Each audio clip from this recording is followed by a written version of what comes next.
Hello, everyone, and welcome to the 2024 NCAA Division III Cross Country Press Conference. We have a couple of groups available to meet with us today to help preview this exciting championship meet. My name is James Vincent, and I'm the Associate Athletic Director for Communications at Rose-Hulman, and I will be the moderator for today's press conference. Our first group is a panel of coaches from some of the top teams competing this weekend. Head coach Emma DeLira from Pomona-Pitzer, head coach Riley Macon from MIT, and head coach Bobby Van Allen from Johns Hopkins. Coaches, I will start with a question for all of you, and then we will open the floor to the media so that they can ask questions as well. For our first question, I would like each of you to tell me a little bit about your team's accomplishments this season, and what do you believe were some key factors that led to your teams reaching this championship meet? Bobby, we can start with you. Sure. Well, thank you. Some of our biggest accomplishments, I think, have been like the pasta dinners, like our Ocean City trip, all the bonding that goes on throughout a season. I know our fellow coaches up here probably can all relate to that. But when it gets down to the meets, we got to come out here in September and run at the John McNichols Invitational and see the course. I think that really was a good help to just see some really good teams. I think there were 14 or 15 top-ranked teams on both men's and women's at that first meet. For us to then go to the Paul Short Invitational and get a chance to really get in a big field with 400 plus, runners, and we were in the gold race there to get an opportunity to really be in a race that goes out hot, and then get into championship mode with our conference championships, and we had Emmanuel LeBlanc really help lead our men to our third consecutive conference title on the men's side, and that was big, and that led into those the fun regional championships. Gets a little more pressure to make sure you complete the job, and just excited to be here. Yeah. So to mirror what Bobby said is, there's accomplishments on the course, winning pre-nats on the women's side and conference titles and regional titles on both the men's and women's side is exciting, but the big accomplishments are at practice, seeing people learn and grow and conquer fears, just have a lot of fun. Yeah, first of all, thank you for having us here, and also thanks to Rose-Hulman for hosting nationals this year. But yeah, kind of mirroring off the rest of the coaches, for us, one of the biggest accomplishments was traveling out here for pre-nats and getting the win, checking out the course, competing against other schools out of our region, which is kind of tough to do in SoCal. And then one of the biggest things that has led to our team's success and just getting here is our team culture and just the community that this group of guys have built throughout the years. Currently, we have our whole team traveling right now, so tomorrow you'll see a bunch of sagehens just roaming that course. But yeah, I think the biggest thing is our team culture and community as well. I will now open the questioning up to the media. Media, if you have any questions, please list your name and affiliation before your question. Hello, this is D3 Glory Days. I'm Stu Newstat. We'll start with the middle. Coach Riley, how do you balance, a number one team on the women's side and a young up-and-coming team with your men on the other side? Hey, Stu.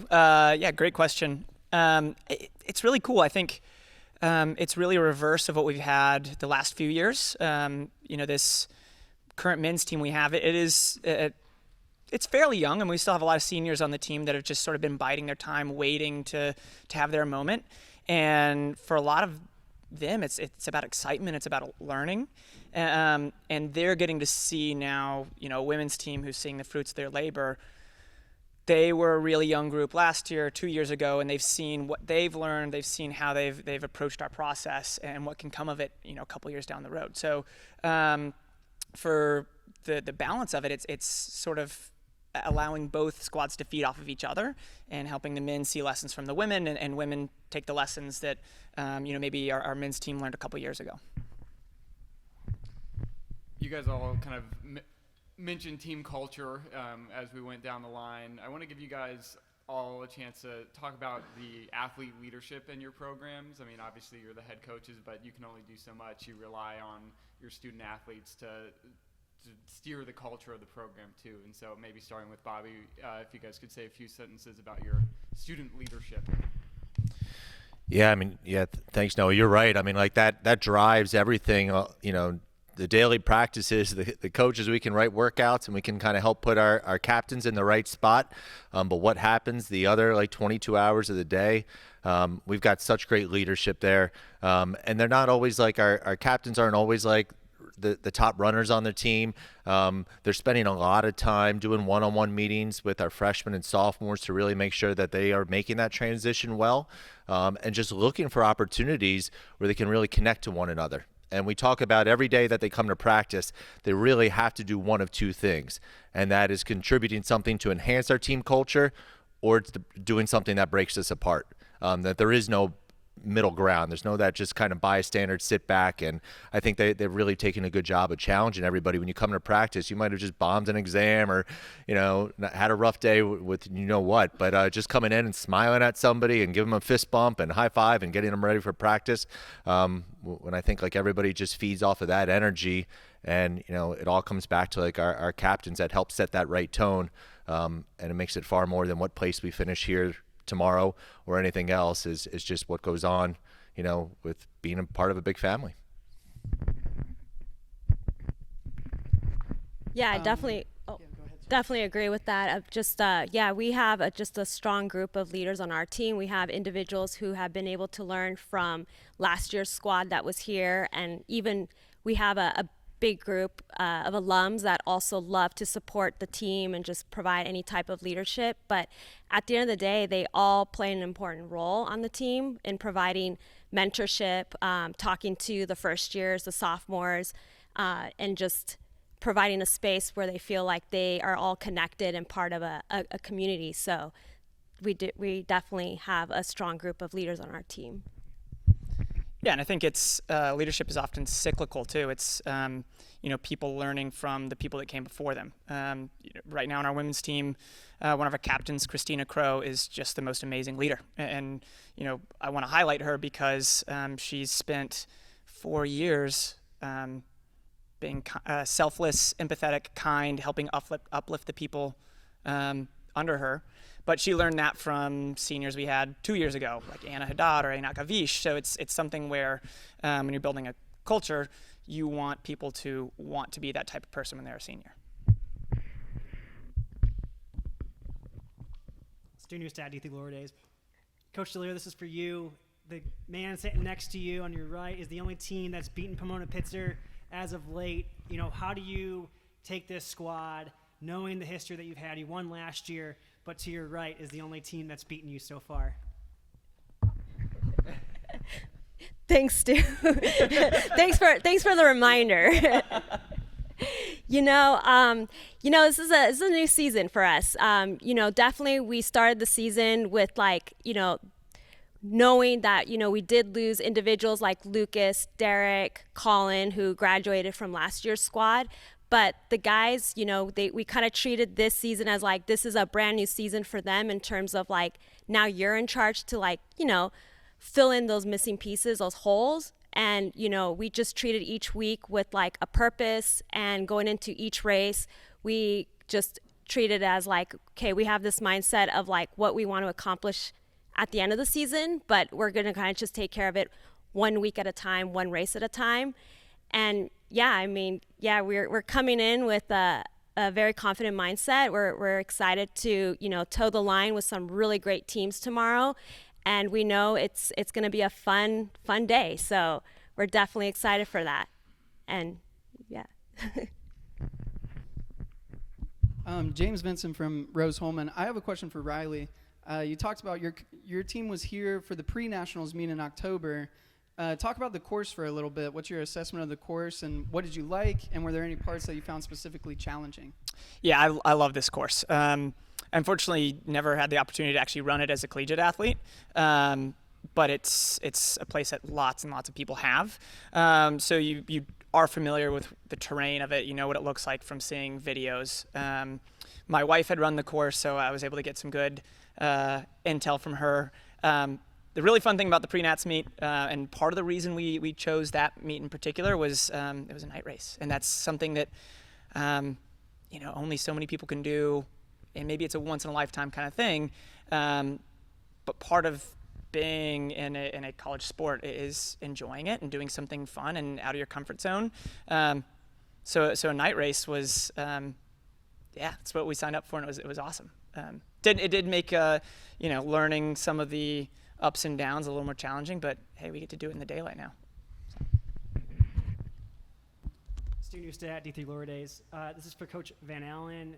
Coach, we talked on our podcast that the Johns Hopkins dynasty started on this course 12 years ago in 2012. What's it like being back here and maybe start continuing the dynasty that Johns Hopkins has?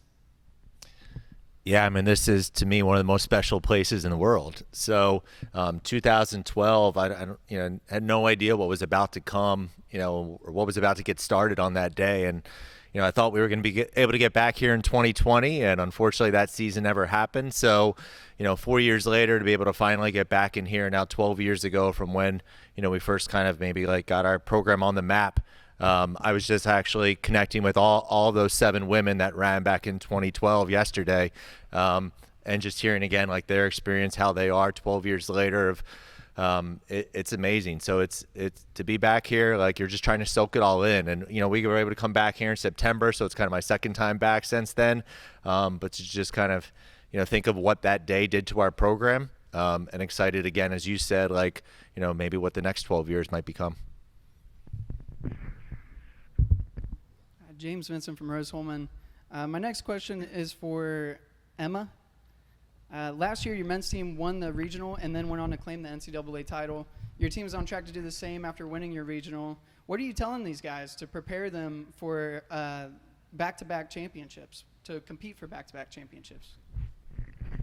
Yeah, I mean, honestly, at the end of the day, they want to have fun. So we're definitely going into it with the mindset of like, let's race. That's why we're here, But no, they're very confident. They're excited to be here. They're feeling really good, and we're going into it tonight with a big team meeting where we're going to discuss a lot of things. But I think for them the biggest thing is gratitude. So they're definitely coming in with the mindset of gratitude, and they're also we have this tradition where we pass around a book that an alum wrote, and it's called The Last Season, and he speaks about his last season as a Pomona Pitzer athlete. And the guys, they all read it this week, and as a group tonight we'll kind of discuss it. But he ends the book with just an awareness of gratitude, of like, at the end of the day, you put on the singlet and you're gonna go out there and you're just gonna have a best time of your life. So for the guys, we just always emphasize that. Noah Girardi, D3 Glory Days. Let's talk tactics a little bit. Let's kind of go down the line. Halfway into this race, what are you guys hoping to see from your teams out there? Or where do you hope they are halfway? I hope I see a few smiles. This is a group on both sides. We have a lot of fun. Practices are light. There's a lot of humor. We have a group of women who I think have really created a culture of just pure joy in racing. And so if you've watched us race in previous races, you've probably seen some smiles out there. And maybe there's some gritting of teeth in the last few K. It's always going to happen. But I think a lot of the success we've had this season is because people just are having the time of their lives. So. Yeah, smiles. Hopefully, we'll see some smiles. But biggest thing is just being awake. So being in the right position for when the race starts. But yeah, just smiles, and like Riley said, they're gonna be gritting their teeth at some point. But yeah, having fun with it as well on both sides for the men and women.